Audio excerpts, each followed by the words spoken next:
Naku naman itong asawa kong si Rowena, ang kulit-kulit. Parang linta kong dumikit sa akin, kulang na lang maglupa sa isa kakayakap at kakahalik. Hay naku, pwede ba, Nay? Gusto ko lang naman ng konting katahimikan Ikaw na nga ang number 1 sa puso ko, araw-araw pa akong kinukulit, daig pa ang sirang plaka. Para mo na rin akong pinahihirapan.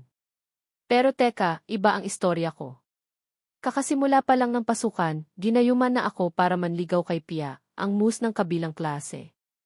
Gaya ng inaasahan, binasted ako ng bruha. Di ba naman, biglang sumingit tong best friend niyang si Sarah, yung sikat na chick. Sabi niya, Carlo, wag kang malungkot. Kung ayaw niya sa'yo, diligawan mo na lang ako. Payag akong maging girlfriend mo. Napatanga ako, di ko maintindihan ang nangyayari.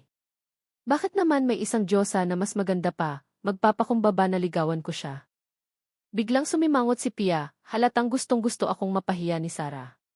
Sabi ni Pia kay Sarah, ano ba nang ibig mong sabihin? Mumiti naman si Sarah ng pagkatamis-tamis kay Pia. Pia, binasted mo na nga siya, di ba? Kaya okay lang kung ligawan niya ako. Wala ka namang problema doon, di ba? Namula ang mukha ni Pia. Siyempre, wala akong problema. Doon ko lang na-realize na nagbibiro lang pala si Sarah, gusto niya lang akong tulungan para di ako mapahiya. Kaya sumakay na ako sa trip niya.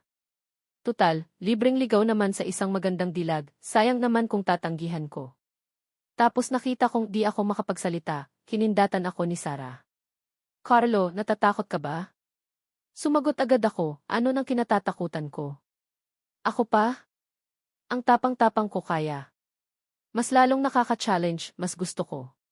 Saka, walang talo kung liligawan ko ang isang babaeng mas maganda pa sa dati kong crush. May laban pa nga ako Huminga ako ng malalim at tumingin sa mga mata ni Sarah. Sarah, gusto kita. Pwede bang maging girlfriend kita? Pagkarinig niya sa sinabi ko, umiti siya. Sige, payag ako. Ano? Boyfriend-girlfriend. Ang bilis naman. Nakatulala ako, hindi makapaniwala. Bakit di sumunod sa script ang babaeng ito? Narinig ko ang sagot niya, parang gusto kong magwala. Bakit pumayag siya? Tumingin ako sa magandang si Sarah sa harap ko, biglang nagliwanag ang isip ko. Nako, ako pala ang napagtripan. Naghiyawan ang mga tao sa paligid, gulat na gulat. Hindi kaya totoo? Pumayag si Sarah na girlfriend siya ni Carlo? Nagbibiro lang yan, di ba? Ngumiti si Sarah ng formal. Totoo. Payag ako. Tapos hinawakan pa niya ang kamay ko. May mga nagdrama sa paligid, nag-iiyakan. Siguro, may ilan na namang nagdadalamhati dahil broken-hearted. Samantala, si Pia, gulat at inis na inis. Akala niya nagbibiro lang si Sarah, hindi pala. Tara na, sabi ni Pia sa mga kaibigan niya at nag-walkout. Ako naman, nakatayo lang doon, naguguluhan. Anong nangyari? Paano ako nagkaroon ng girlfriend bigla? Di ko naman intensyon manligaw Biglang naghiyawan ang mga tao sa paligid. Andyan na si Sir. Takbo na. Nagkagulo ang lahat at nagtakbuhan. Nakita ko sa malayo ang isang lalaking medyo may edad na papalapit. Kaya susulpot na sana ako, pero biglang hinawakan ako ni Sarah. Yumakap pa siya sa bewang ko, parang protektahan niya ako. Patay. Susumbong pa yata ako nito kay Sir. Dahil mahigpit ang hawak ni Sarah, hindi ako makawala. Hoy ate, bitawan mo ako. Andyan na si Sir Bitawan mo ako tapos takbo na tayo. Sinubukan kong kumbinsihin si Sarah. Mas okay na sigurong tumakbo kaming dalawa kaysa mahuli. Umuso si Sarah. 8? Tawagin mo akong mahal. Mas hinigpitan niya ang yakap sa akin tapos umiti ng nakakaloko. Carlo, relax ka lang. Wala tayong ginagawang masama. Naglalambingan lang naman tayo Ano nang kinatatakutan mo? Nakita ko sa mga mata niya na gusto niya akong pagtripan. Siyempre, alam niya na nakaugalian ko ng mag-ehersisyo sa umaga sa quadrangle. Nakikita niya akong tumatakbo. Hinahangaan niya ang likod ko. Kaya niya ako gustong pigilan dahil ayaw niya akong mawala. Gusto niya akong masungkit. Tama. Hindi dapat ako matakot. Ipagtatanggol niya ako. Sabi ko sa sarili ko. Dumating na si Sir. Ano nang ginagawa ninyong dalawa? Tanong niya. Sir, nanliligaw po sa akin tong lalaking to. Pumayag na po ako, sagot ni Sarah, habang nakakapit sa braso ko. Napanganga ako, gustong-gusto kong magpaliwanag, pero di ako makapagsalita. Tinapik ako ni Sir sa balikat. Good job, iho. Tapos hinila ako ni Sarah papunta sa isang kubo sa garden at umupo kami sa isang bench doon. Tiningnan ko ang napakagandang babae sa harap ko. Naku, paano na ako nito? Sarah, gusto ko nang umuwi, sabi ko sa kanya. Ano ba yan? Boyfriend na kita, tapos iiwanan mo ako, sagot niya. Hindi ako pumayag na maging boyfriend mo. Carlo, pumayag ka na sa harap ng maraming tao. Hindi mo na pwedeng bawiin iyon. Kung babawiin mo iyon, sisigaw ako. Natulala ako. Seryoso ba tong babaeng to? Gusto talaga akong guluhin? Sarah, may gusto ka bang mangyari? Bakit mo ako gustong maging boyfriend? Wala naman. Gusto lang kitang maging boyfriend, sagot niya habang kumikindat. Saka, hindi ka naman talaga sincere noong nanligaw ka kay Pia, di ba? Natahimik ako. Nakita niya lahat. Sobrang talino talaga ng babaeng to. Kinuha ni Sarah ang cellphone niya at binuksan ang WeChat. Carlo, boyfriend-girlfriend na tayo, kaya dapat magpalitan na tayo ng contact number. Wala akong nagawa. Kinuha ko ang cellphone ko at binuksan ang WeChat para iscan ang e-code niya. Dahil nandito na ako, wala nang mawawala kung magiging friend ko siya sa WeChat. Tuwang-tuwa si Sarah noong pumayag ako. Sa wakas, nakuha ko rin ang number niya. Sige, okay na yan. May lakad pa ako. Magkita na lang tayo sa WeChat, sabi niya habang kumikindat. Tapos umalis siya habang gumigiling-giling. Hay naku, Sarah. Ang gulo mo. Bumalik ako sa dorm. Nakita ko ng mga kaibigan ko, kinuyog nila ako. Ang galing mo. Nanligaw ka sa dalawang muse? Binasted ka ni Pia, pero pumayag naman si Sarah. Tiningnan ko sila ng masama. Kayong mga baliw, huwag kayong mag-isip ng kung ano-ano. Ano ka ba? Sobrang talino kaya ni Sarah. Balita ko, valedictorian siya sa math. Marunong pa siyang magkarate. Natulala ako. Hindi kaya. Nakakatakot pala tong babaeng to. Kinabukasan, 9 oras biglang nag-vibrate ang cellphone ko. May text message galing kay Sarah. Carlo, nandyan ka ba? Isang araw pa lang tayong hindi nagkita, miss mo na ba ako? Nangunot ang noo ko. Anong Carlo nang pinagsasabi nito? Ayoko ng ganito. Ang creepy. Napangiwi ako, binuksan ko ang cellphone ko at nagtipa. Hindi. Nakita ni Sarah ang text message ko. Biglang sumimangot ang maganda niyang mukha. Kinuyom niya ang kamao niya, gustong-gusto niya akong suntukin. Ang ganda-ganda niya, pero di niya ako kailangan. Hindi kaya di siya maganda? Tapos bigla siyang umiti. Okay lang.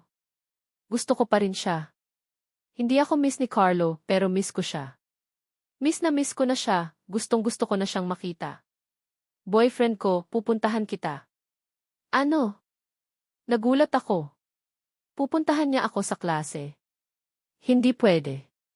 Panigurado magkakagulo kapag biglang sumulpot ang isang diyosa dito. Kailangan ko siyang pigilan. Kaya nagtipa ako at nagreply. Sarah, wag kang pupunta dito. Magkakagulo lang. Nakita ni Sarah ang text message ko. Ngumiti siya ng nakakaloko. Ngayon alam na niyang maganda ako. Huli ka na. Pupunta pa rin ako. Sarah, miss na rin kita. Sobrang miss na kita. Nagtipa ako ng mabilis. Tumingin si Sarah sa cellphone ko, nanlaki ang mga mata niya. Mahal na mahal ako ni Carlo. Tapos ngumiti siya. Sige, tawagin mo akong mahal. Nagtipa ako agad. Mahal kong Sarah. Tuwang-tuwa na si Sarah. Ang bait mo talaga. Sige, magklase na ako. Bye. Napahinga ako ng maluwag. Buti na lang hindi siya pupunta. Napagtripan na naman ako. Pero paano kung pupunta talaga siya? Baka bigla na lang siyang sumulpot. Nakatapos na ako ng klase. Kaya huminga ako ng malalim. Buti na lang hindi siya pumunta. Pagkatapos kong tumayo, nakatanggap ako ng text message galing sa kanya. Carlo, dumating na ang textbook sa math at economics. Samahan mo akong kunin. Nag-reply agad ako. Busy ako, hindi kita masasamahan. Ano nang busy? Tapos biglang may narinig akong boses sa likod ko. Boyfriend ko, busy ka raw. Nagulat ako. Ay, Sarah. Nagkataon lang na nandito ka rin. Ang ganda ng panahon ngayon, di ba? Nagkataon lang. Saan ka pupunta? Tumawa si Sarah. Saan ka pupunta? Ikaw ang boyfriend ko, kaya dapat kunin mo ang textbooks ko. Sige na nga, Sarah. Saan ba iyon? Sa faculty room. Naglakad kami papunta sa faculty room. May humiyaw. Nandyan na si Sarah. Tumingin ang lahat sa amin. Wala akong nagawa. Nakita ko si Pia at ang mga kaibigan niya sa isang sulok. Nakita ko ring may mga lalaking nagpapapansin kay Sarah. Wala na akong nagawa. Sinundan ko si Sarah. Nakita namin ang textbooks namin. Kinuha niya ang kalahati at lumabas na. Ako naman, napayuko na lang. Lumabas kami ng faculty room. Nakita namin ang mga lalaking nagpapapansin. Sarah, ako na ang magdadala. Okay lang ako. Ano ba kayo? Pagkatapos, umuwi na ako kasama si Sarah. Pero binigyan niya ako ng pagkakataon. Carlo, kunin mo to. Ayoko. Ikaw dapat ang magdadala. Hindi, okay lang ako. Dahil dyan, inamin ko sa kanya. Sarah, pasensya na. Dapat ako ang magdadala. Okay lang. Dahil dyan, dumating na kami sa building. Tapos umuwi na si Sarah. Ako naman, bumalik na sa dorm ko. Pagkatapos noon, biglang tumunog ang cellphone ni Sarah. Tinawagan siya ng kanyang ina. Pagkatapos, umiti siya. Mahal na ina, bakit ka napatawag? Tapos sinabi ng kanyang ina, kumusta na kayo? Okay lang kami. Tingnan mo, ikaw dapat ang gumawa nito. Dahil dyan, umamin ako. Sarah, pasensya na. Dapat ako ang gumawa nito. Okay lang. Dahil dyan, nakarating kami sa building. Pagkatapos, umuwi si Sarah. Ako naman, bumalik sa aking dormitoryo. Pagkatapos, biglang umalinggaw ang cellphone ni Sarah. Siya ay tinawagan ng kanyang ina. Pagkatapos, siya ay ngumiti. Mahal na ina, bakit ka napatawag? Pagkatapos, sinabi ng kanyang ina, kumusta na kayo? Okay lang kami.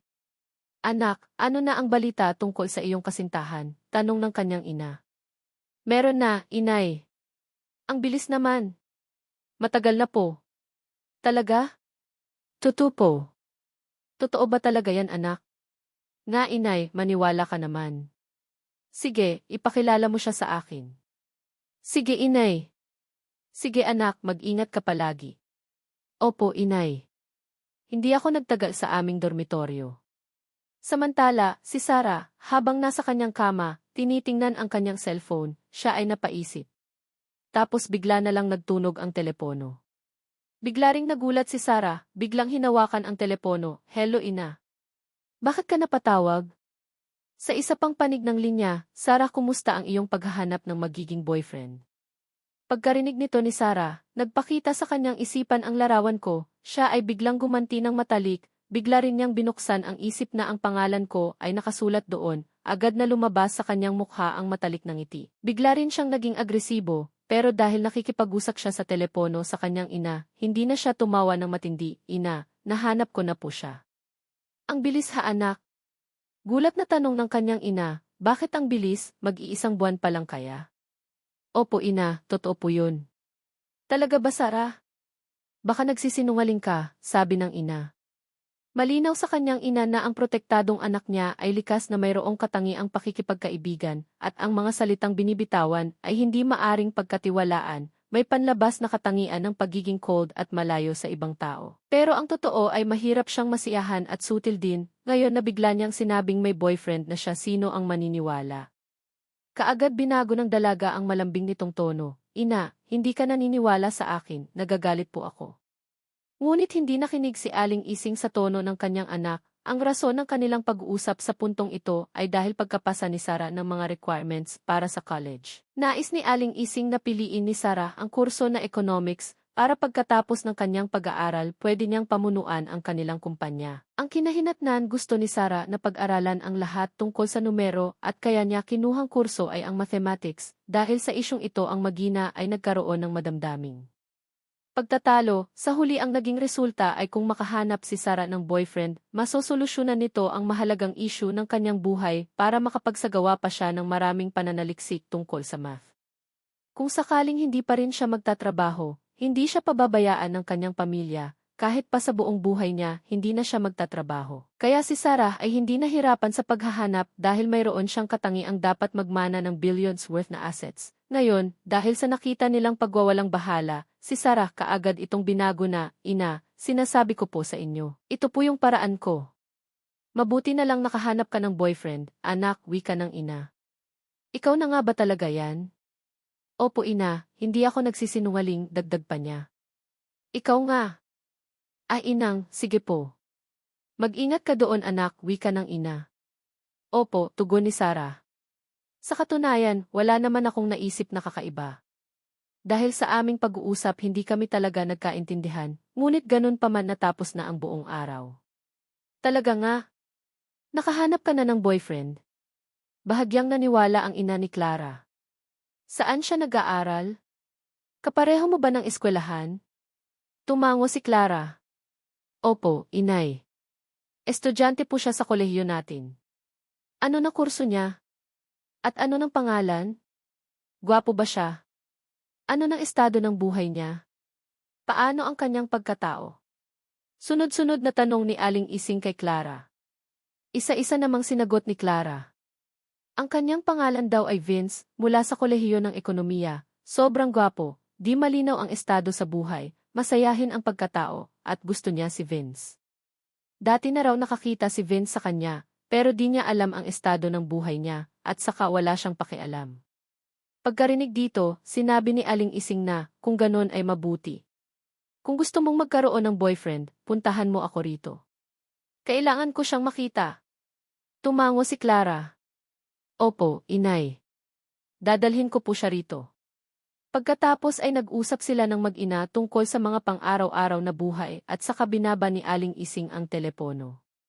Kinabukasan, tapos kong mag-jogging, pumunta ako sa cafeteria para kumain ng almusal. Pagkaupo ko, biglang may dalawang maliit na kamay na tumakip sa mga mata ko galing sa likod. Hulaan mo kung sino ako. Sabi ng isang boses malapit sa aking tenga, nagdadala ng magaan na amoy. Agad akong nagbiro. Huwag mo akong lokohin. Alam ko na si Pia yan. Pagkarinig nito, ang magandang mukha ni Clara ay biglang sumama. Kinuha niya ang steel plate sa tabi at hampasin ang likod ko. Pia, may gusto ka ba sa kanya? Kamay niya ba yung malambot na katulad sa akin? Boyfriend, tapos ka na. Niyakap ko ang ulo ko sa sobrang sakit, saka muling tumingin at nagpanggap na gulat. Ay, Sarah. Di ko alam na ikaw pala. Tiningnan ako ni Clara na may malamig na mukha. Baho ng ugali mo. Nalaman na pala niya na sinasadya ko siyang lokohin, pero sayang dahil masyadong maraming tao dito. Kung hindi, sasaktan na niya ako. Tapos umalis si Clara para kumuha ng pagkain. Di nagtagal, bumalik siya na may plato ng siomai. Magandang araw. May nakaupo ba rito? Pwede ba akong makisalo sa'yo?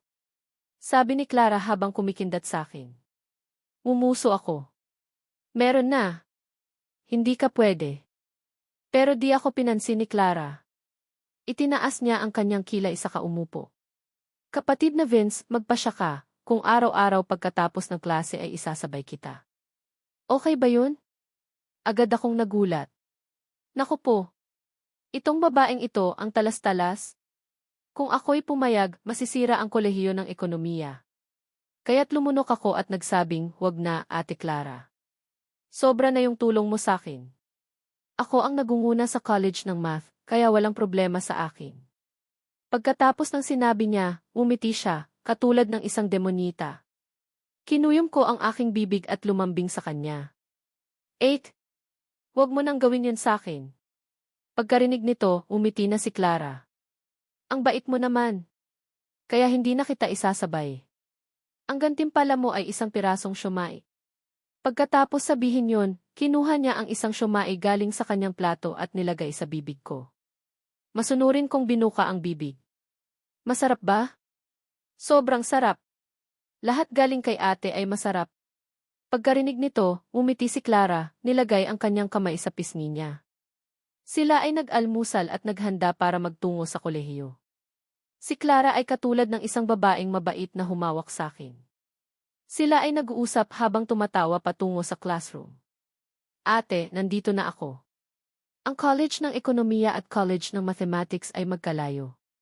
Kaya ko na pagpasyahan na umalis ng mag-isa. Nang marinig ni Clara, tumalon siya para haplusin ako. Tumigil ako at hindi makapaniwala. Sarah! Huwag! Baka magdusa ang buong klaseng to. Pagkarinig niya noon ay tumaas ang kanyang kilay. Bakit? Ganon ako kaganda? Sinabi niya ito habang sinusubukan niya akong haplusin, at pagkatapos nito'y umalis, kinakabahang bumulong ako. Ano kaya ang sinabi ng maliit na demonyo sa akin? Sa pamamagitan nito, ako ay nagkaroon ng text message na galing sa kanya. Sinabi ni Clara na pagkatapos namin magklase ay naglalaro kami. Ang sakit sa puso ko na dapat kami magsama ngayon dito ko mapagtanto. Biglang tumawag si Clara. Ano ba gagawin ko dahil sa sinabi ng text? Paglingon ko malapit siya sa amin. Nagulat ako, bigla-bigla sinabi sa akin nagpapanggap na may galit. Sarah, bakit hindi tayo magkausap dito? Agad-agad ngiting sagot ni Sarah. Ganoon ba gusto mo? Pagkatapos ng panunukso agad kaming umalis kasabay. Alam mo sa totoo lang hindi nakakatawa. Sinong ang may kailangan nun? Sa mga mata niya hindi na dapat sabihin yun. Alam ko pagkatapos nun masakit sabihin pero hindi ko maiwasan, tapusin na natin ang kailangan natin gawin. Hindi namin matagal tinapos ang lahat, sumunod ang pagsubok. Ganyan ba karami ang pinagawa mo? Ang gusto ko lang gawin. Ipagdarasal kita, malupit. Pagkatapos nagtawanan lang kami ng ganoon. Nagkamali lang ako. Wala naman dapat ikaalala. Kinabahan ako dahil sa biglang pananatili niya.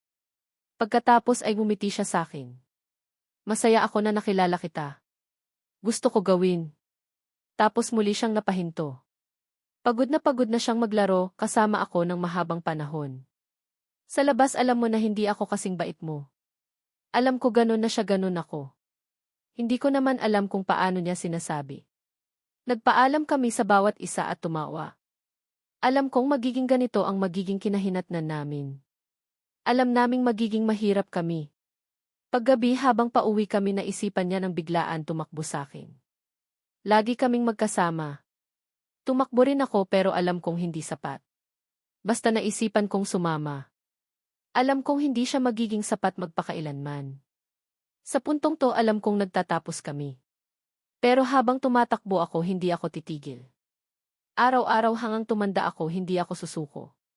Ang damdamin sa puso ko hindi basta-basta matatapos. Maaari po bang tulungan niyo kami? Nais kong tulungan. Kasalukuyan hindi kami makakasalita. Alam mo ang puso ko hindi sa akin yan. Kailangan ko sila ihiwalay dito pero alam ko. Nagugutom rin siguro siya. Gusto kong iligtas sila pero habang tumatakbo may nagtutulak sa amin. Hindi na pwedeng pigilan. Hindi totoo dapat hindi ka naglakad. Sarah, huwag ka magbiro. Hanggang dito na lang talaga. Hindi pwede sabihin lahat. Gusto kita, Sarah.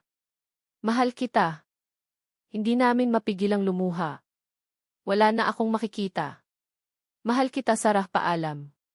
Pagkatapos ng paalam na yun. Natapos na lahat. Nawala na si Sarah. Wala na ako. Hindi ko nakayanan lahat. Paalam, mahal. Hindi kaya isalin ang ganoon karaming detalye. Kung mayroon kang mga tiyak na tanong tungkol sa mga pagsasalin o gusto mong ipahayag ang mga partikular na damdamin, maaari kong subukang magdagdag ng mas maraming katangian. Ngiting-ngiting nilagay ni Clara ang huling piraso ng ice cream sa kanyang bibig at tumakbo patungo sa akin at hinawakan ang aking kamay. Vince, nandito ka na pala. Tiningnan ko siya, kinuha ang tissue paper at pinunasan ang mansa ng ice cream na naiwan sa kanyang labi at malumanay na pinisil ang kanyang pisngi. Kahit taglagas na, kumakain ka pa rin ng ice cream.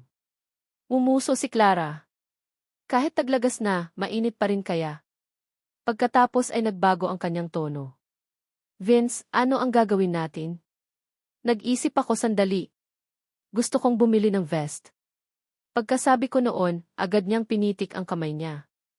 Vince, gusto mong bumili ng vest para makipag-date sa ibang babae, ano? Tiningnan ko siya ng masama at hinampas ang kanyang ulo ng bahagya.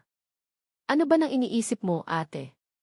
Pag bumili ba ng vest, dapat makipag-date agad? Hindi ba pwedeng para sa mga pagpupulong? Okay, Vince. Tutulungan kitang pumili ng vest. Magaling akong pumili ng damit sabi niya. Tumango ako. Sakto, nahihirapan akong pumili Mas maganda kung si Clara ang pipili. Pagkatapos ay kaming dalawa ay pumasok sa isang tindahan ng mga vest na parang isang maliit na mag-asawa. Sinalubong kami ng empleyado. Magandang araw. May maitutulong po ba ako? Iwinagayway ni Clara ang kanyang kamay. Ibigay mo sa akin ang pinakamagandang kalidad ng vest sa tindahan mo. Wala akong pakialam sa presyo, sabi niya. Ang kanyang postura ay katulad ng isang mayaman na binibini. Hindi ko mapigilang bumulong sa aking sarili, talagang marunong maglaro ang kapatid kong babae. Ang ganda ng pagiging girlfriend ko. Napatigil ang saleslady. Agad niyang pinangunahan si Clara sa pinakalikod ng tindahan. Ma'am, ito po ang pinakamahusay na vest na meron kami. Tumango si Clara at nagsimulang pumili ng mga vest para sa akin. Kailangan kong sabihin na ang kapatid kong babae ay talagang mahusay sa pagpili ng damit. Bawat vest na kanyang pinili ay itim, sobrang bago at maganda ang disenyo. Magkano ito? Balutin mo na para sa akin, sabi ni Clara habang binibigay ang kanyang gintong credit card. Direktang nagulat ako. Hindi pa ako nakapag-react, na-swipe na niya agad ang card. Sa sandaling iyon, naintindihan ko ang pakiramdam ng isang lalaking sinusuportahan ng kanyang girlfriend. Pagkatapos, kami naglakad-lakad sa kalye. Seryoso kong sinabi sa kanya, Clara, kailangan kong mag-transfer ng pera sa'yo. Dapat ako ang bumili ng vest. Mumuso si Clara, itinaas ang kanyang kamay at malumanay akong kinurot. Vince, bakit magta-transfer ka pa maliit na halaga lang naman yun? Regalo ko na yun sa'yo, sabi niya. Nanginig ang aking bibig. Ate, maliit na halaga ang tawag mo doon. Nagkakahalaga yun ng ifi 66,000. Ikiniling ni Clara ang kanyang ulo na may inosenteng ekspresyon. Ganun ba? Wala akong konsepto sa pera. Ang pera para sa akin ay numero lang. Sinabi talaga ni Clara ang totoo. Karaniwan, bukod sa pagbili ng magagandang damit, bumibili lamang siya ng ice cream. Halos hindi siya gumagastos ng pera sa iba pang bagay. Ako ay natahimik at wala nang sinabi. Inalala ko ang kabutihan ni Clara. Pagkatapos ay naglakad-lakad ulit kami, bumisita sa supermarket, binili para kay Clara ang isang malaking bag ng mga merienda, at saka pumunta para manghuli ng mga stuffed toy at naglaro ng mga couples challenges. Sa buong hapon, si Clara ay katulad ng isang maliit na ibon, masayang tumatawa. Tumingin ako sa aking relo at saka hinaplos ang kanyang ulo. Sobrang init na. Umuwi na tayo sa dorm. May kailangan pa akong gawin. Pagkarinig nito, sumunod si Clara. CJ. Mag-ingat ka, Vince, sabi niya. Pagkatapos na makita ang papalayo na si Clara, pumunta ako sa gilid ng kalsada para sumakay ng taksi pa uwi nang bigla kong nakita na di kalayuan, isang puting Porsche ay hinarang ng dalawang itim na sasakyan. Pagkatapos, mula sa dalawang itim na sasakyan ay isa-isang bumaba ang dalawang agresibong lalaki na naglakad patungo sa Porsche. Putna, ang pangit mo magmaneho. Bumaba ka at magbayad ng pera. Tiningnan ko sila at nakita na nagpapanggap lang silang banggaan. Ang pintuan ng puting Porsche ay bumukas. Bumaba mula sa sasakyan ang isang eleganteng babae. Malamig niyang tiningnan ang apat na lalaki. Sa gitna ng araw, gumagawa kayo ng banggaan? Anong katarantaduhan yan? Anong katarantaduhan? Sobrang klaro naman na hindi ka marunong magmaneho. Nasira mo yung sasakyan namin, sagot ng isang lalaki. Ayaw ng babae na makipagtalo sa kanila. Kinuha niya ang kanyang telepono para tumawag ng pulis. Nang makita ito ng isa sa kanila, sinubukan niyang agawin ang telepono ng babae.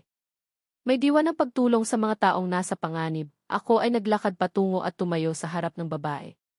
Sa gitna ng araw, nangyayari ang kalokohang banggaan. Ang lalakas ng loob niyo. Tiningnan ako ng apat na lalaki ng masama. Sino ka? Payo ko sa'yo, huwag kang makialam. Umalis ka na, sabi ng isa sa kanila. Hindi ko sila pinansin at lumingon para tingnan ang babae. Nadama kong medyo pamilyar ako sa kanya. Ginang, okay lang po kayo. Nakita ng pinuno na hindi ko sila pinapansin kaya't bigla siyang nagalit. Hoy, ngayon malalaman mo ang kahihinatnan kapag nakikialam ka sa problema ng iba. Sige, atake, sabi niya. Hindi ako nagdalawang isip na gumanti. Hinawakan ko ang kamay ng lalaking nasa harap at saka pinisil ng malakas. Umiyak siya sa sobrang sakit. Pagkatapos ay kinurot ko siya sa likod, kinontrol ang kanyang katawan gamit ang isang kamay at madali ang hinawakan ang dalawang tao. Ang mga taong nakapaligid ay nagulat sa eksenang ito. Hoy, bitawan mo ako. Tatawag ako ng pulis, sigaw ng pinuno. Umiti ako. Sigurado ka bang gustong tumawag ng pulis? Boss, nagkamali ako. Pag-usapan natin to, sabi ng pinuno na may nagmamakaawang tono. Tiningnan ko ang babae. Nang makita kong tumango siya, binitawan ko na ang mga lalaki. Pagkatapos na mabitawan ang apat, sumakay sila sa sasakyan at umalis.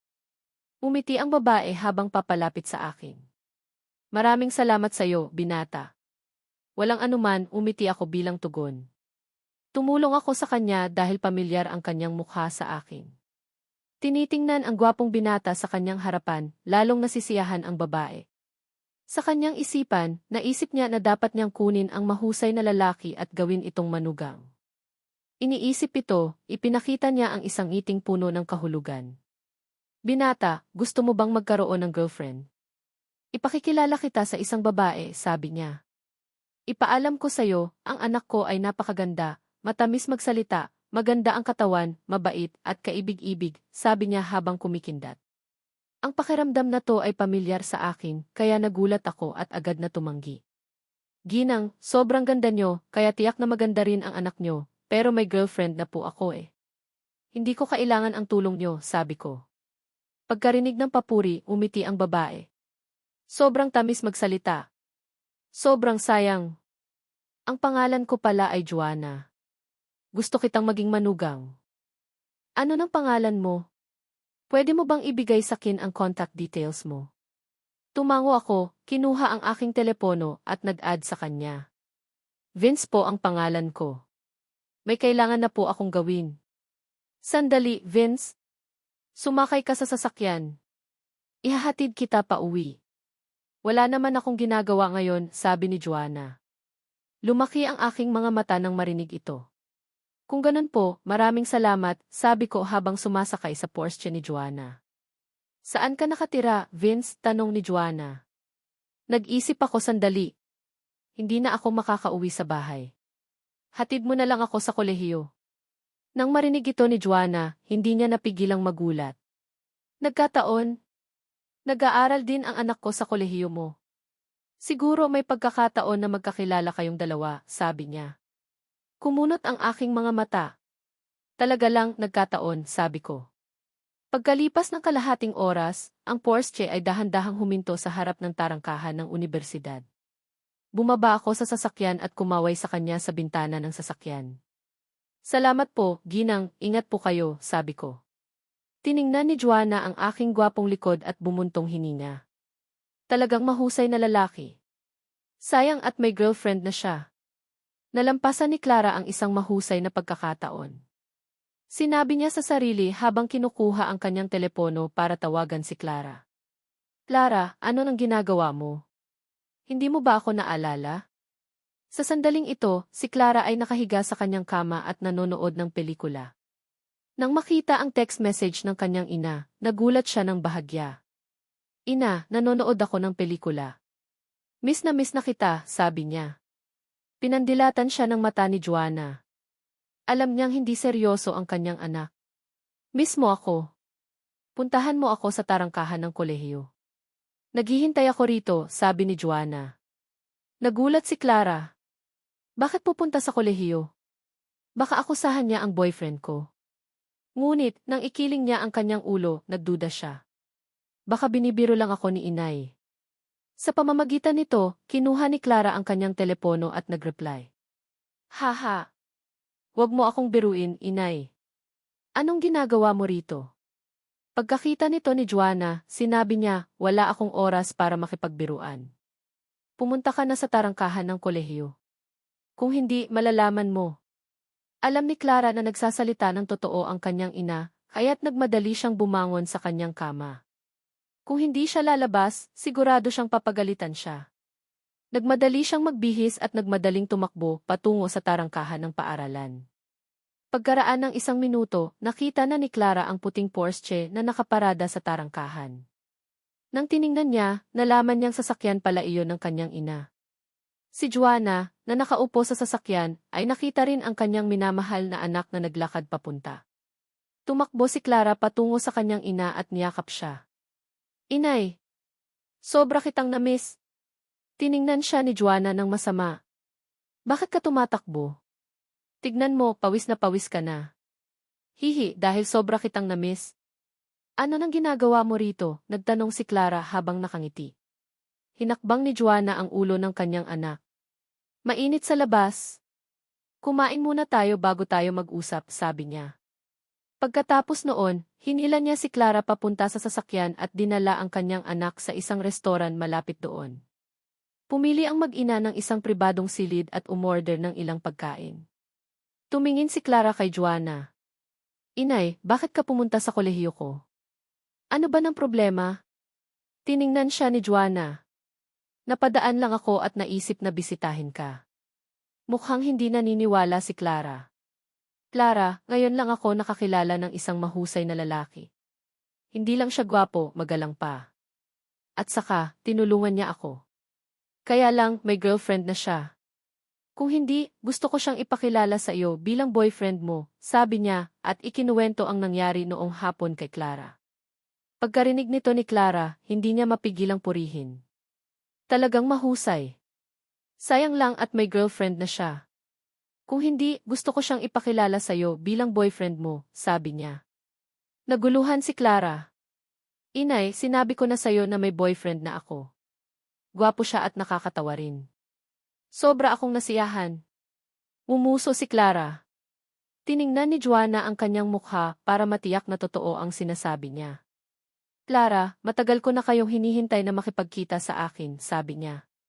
Nagulat si Clara. Kailangan na bang makipagkita sa mga magulang? Hindi ko alam kung kaya ni Vince na gawin yun. Bigla siyang nalungkot. Inay, masyado bang mabilis? Kami mag-boyfriend at girlfriend pa lamang sa loob ng kalahating buwan. Ano nang mabilis doon? Hindi ka naman nagmamadali. Seryosong sinabi ni Juana. Nag-aalala si Clara. Inay, medyo nahihiya ang boyfriend ko. Nahihiya siyang makita ka. Nahihiya ka ba sa kanya o wala ka talagang boyfriend? Kumunot ang noo ni Juana. Hindi na napigilan ni Clara. Inaakusahan mo ba ako ngayon? Siya ay hindi maaring dayain ang kanyang ina. Tama na yun kung sabihin mong ako ang makikipagkita sa kanya. Okay. Vince, sisikapin kong lahat para sa'yo. Tungkol sa kung kaya mo o hindi, depende na lang yun sa'yo. Habang nag-iisip, kinuha ni Clara ang kanyang telepono para magpadala ng mensahe sa akin. Vince, gustong makita ka ng aking ina. Sa sandaling ito, abala ako sa paglalaro. Nang makita ang mensahe ni Clara, agad akong natigilan. Noon ay naglalaro pa lang ako ng masaya, sa susunod, sinabihan na ako ng aking girlfriend na kailangan ko ng makipagkita sa aking mga magulang. Ito ay napakabilis para sa akin. Mayroon pa lang kaming kalahating buwan bilang magkasintahan. Hindi pa ako nakapaghanda. Clara, paumanhin, hatiin muna natin ang relasyon natin, kinuha ko ang aking telepono at nagtipa. Sa kabilang banda, nang makita ni Clara ang mensahe ko, sumama ang kanyang loob at naggitngit ang kanyang mga ngipin. Kinuha niya ang telepono para i-record ang isang mensahe. Gusto mo bang mamatay? Huwag mo akong pilitin na saktan ka, bata. Pagkarinig sa nagagalit niyang tono, natakot ako at nagmadaling nagpaliwanag. Ate, nagbibiro lang ako. Ate, huwag kang magalit. Gusto mo talaga akong makilala ng ina mo? Hindi mo ba ako ginugoyo? Pagkarinig sa pagtawag ko sa kanyang iate, ngumiti si Clara ng nakakaloko. Vince, ang saya-saya mo. Hulaan ko na ang reaksyon mo, bata. Wala akong pakinabang kung lolokohin kita, sagot niya. Nagulat ako pero huminga ako ng maluwag. Buti na lang mayroon pa akong 2 linggo para makapaghanda. Hihi, Vince, natakot ka ba?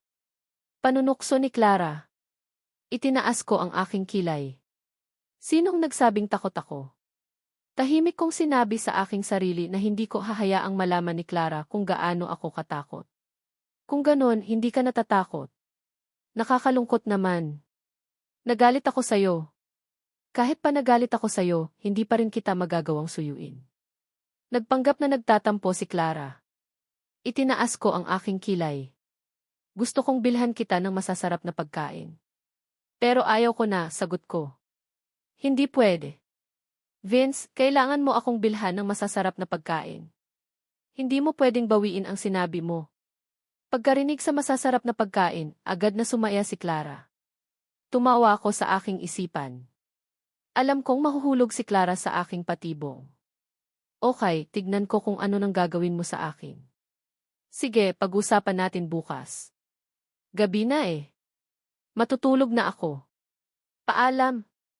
Kinabukasan, nagising ako at nagbihis. Pagkababa ko, nakita ko si Clara doon. Nagpakita siya ng nakakalokong ngiti. Hindi ako gaanong ligtas. Palibot sa kanya, hindi kakaunti ang mga estudyanteng lalaki na nagkukunwari na hindi nakikita ang nakatayo niyang ganoong itsura. Gayunpaman, hindi niya pinansin ang kanilang presensya. Pagkakita niya sa akin, umiti siya at tumakbo papunta sa akin. Vince, samahan mo akong mag-almusal. Masarap na eh. Nagawa kong mapahinto nang sabihin ko iyon. Hindi ko inaasahan na ang kapatid kong babae ay mahilig sa pagkain. Sa madaling araw, sinundo niya na ako para lang kumain. Tara na. Bago tayo kumain, sabi niya. Habang naglalakad, tinanong ko, Vince, sabihin mo sa akin, ano ang bibilhin mo para sa akin? Sobra akong nagtataka. Sinubukan kong magpanggap na hindi ko alam, pero hula ko na lahat ng malalaman namin. Sinabi ko sa kanya, hindi ko pa masabi sa'yo. Malalaman mo rin. Si Claire sa aking kawalan ng lakas hindi niya nagawang pigilan ako. Nagmadali niyang sinabi sa akin na kukunin ko siya para sa panibagong pagkakataon niya. Habang nagsasabi ako kay Clara na makauwi sa ganoong klase nagkukunwari akong naguguluhan. Sandali may kukunin pa ako. Pagkaraan ay bumalik ako para kumuha ng mesa na naghahati sa kanila. Nagulantang ang lahat ng marinig yun habang nanonood ako ng palabas na kinakanta namin. Sa katotohanan, si Claire agad umakyat sa kanya. Ang sabi mo sa akin ang mahalaga. Bakit ang daling hanapin yung problema? Malapit sa bawat isa. Inaalala ko yun sa buong buhay ko pero hindi sa kanya. Binuksan ko ang pinto at kinuha yun pagkatapos binalot ko. Humarap ako sa labas para iligtas siya kay Claire. Tinapon namin. Nakita ko siyang naninigas na umiyak. Inalok ko siya. Hindi ko gustong umalis ng mag-isa kaso gabi na. Wala kami nagawa pero hindi rin madali sa huli. Siya siguro ang hindi nakikita sa akin para magmadali sa labas. Yumuko ako para magbigay galang. Sana may pagkakataon pa makita ang pagbabago mo. Sana sinundan kita. Sa loob na ako. Sa muling pagtatagpo wala na muna ako. Malaya na ako. Hindi ko na kailangang huminga. Pero sana kayanin mo. Sana maging masaya ka. Sana makamtan mo. Hindi ako makakapaghintay hanggang sa mangyari ka sa akin.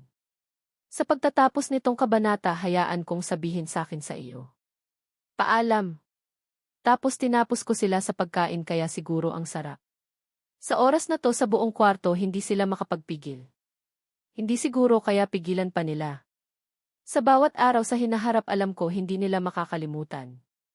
Habang nililinis niya ang kanyang ulo inalala niya ang isang mahalagang tao sa kanyang puso. Tinatanong ko ang magbabago ngayon. Ano naman gagawin ko? Ang katotohanan. Sa wakas, si Kara at nagkausap. Sa pamamagitan nito pwede na namin sabihin nagpapatawa. Kikita na lang pagkatapos niyang mamigay para sa amin. Na hindi kaya ang isa. Ang totoo lang kami ay hindi magkausap masyado tungkol sa mga bagay na to. Kung talagang ang totoo. Sa mundo na to ako ang natututo. Wala akong nakikita sa mundo. Ang ganda ng ginawa ko dito. At sinong magsasabing hindi maganda? Sinong magtatangkang kunin to sa akin? Dahil kung ganun lalaban ako. Kikitain na lang kita roon.